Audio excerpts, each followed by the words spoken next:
ہمارے ذہنوں میں جو معیارات بیٹھے ہوئے ہیں وہ کیا ہے؟ کامیابی پیسے سے ہے، کامیابی جائیداد سے ہے، کامیابی کاروبار سے ہے، کامیابی شہرت سے ہے، کامیابی اقتدار سے ہے. یہ معیارات ہیں. جو جتنا دولت مند اتنا کامیاب، جو جتنا مشہور اتنا کامیاب، جو جتنا پاپولر اتنا کامیاب، جو حکومت پر پہنچ گیا کامیاب، جس نے بڑا کاروبار جما لیا کامیاب، جس نے بہت جائیداد بنا لی کامیاب. یہی ہے اصل میں ساری بس کی گانٹھ.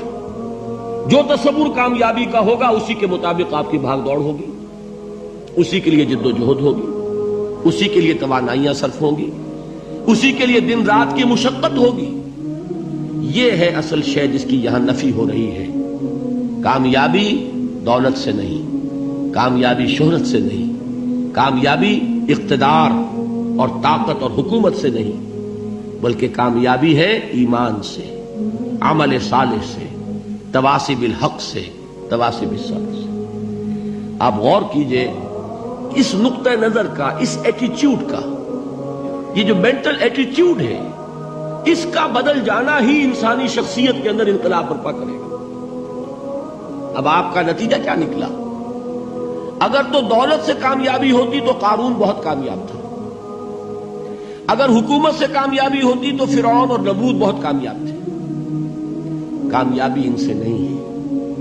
کامیابی انسان دولت میں قارون کی دولت تک پہنچ جائے اور دنیا میں دبدبہ اور اقتدار اور سلطنت اور حکومت کے اعتبار سے وہ نمرود اور فرعون کا مقام حاصل کر لے، وہ ناکام ہے، خائب ہے، خاسر ہے، برباد ہے.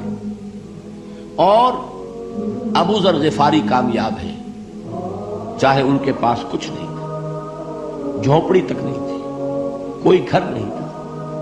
حضور نے فرمایا ہے اللہ کے کچھ بندے ایسے ہوتے ہیں جو کسی محفل میں جانا چاہیں تو انہیں اجازت نہ ملے، جو کہیں اگر رشتہ کرنا چاہے کوئی ان سے رشتہ کرنے کو تیار نہ، کہیں کوئی سفارش کرنا چاہے تو ان کی کوئی بات ہی نہ سنے.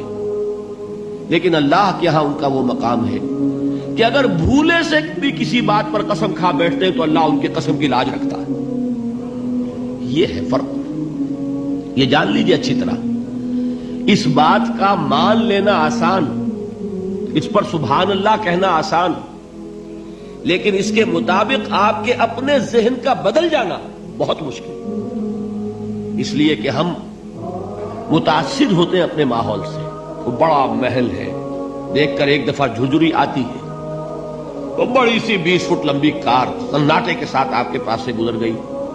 ایک دفعہ اعصاب کے اندر ارتعاش ہوتا ہے، محسوس ہوتا ہے بڑے یہ نصیبے والے لوگ ہیں، بڑے خوش نصیب، بڑے کامیاب. حالانکہ کچھ معلوم نہیں کہ یہی سب سے بڑی بد نصیبی ہو سکتا ہے کہ یہی سب سے بڑی ناکامی ہو. اگر ذہنوں میں یہ بات بیٹھ جائے کامیابی کس شے سے.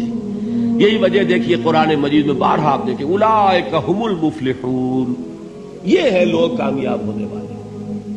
آج یہ آپ نے نماز میں وہ آیات سنی، یا ایھا الذین آمنوا ارکعوا واسجدوا واعبدوا ربکم وافعلوا الخیر لعلکم تفلحون.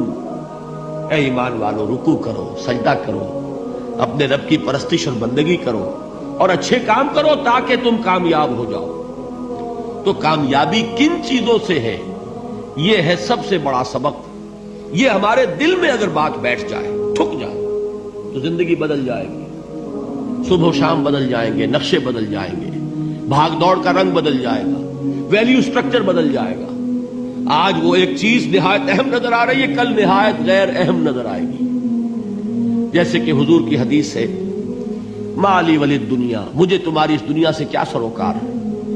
انما مثلی کراکب استظل تحت شجرۃ ثم راح فترکها، میری مثال تو اس سوار کی سی ہے جو تھوڑی دیر کے لیے ایک درخت کے سائے میں ٹھہرتا ہے سستانے کے لیے، پھر وہ اپنا راستہ لیتا ہے. اسے اس درخت سے مستقل تعلق اس کا نہیں ہے، وہ اس کا گھر نہیں، وہ اس کی منزل نہیں.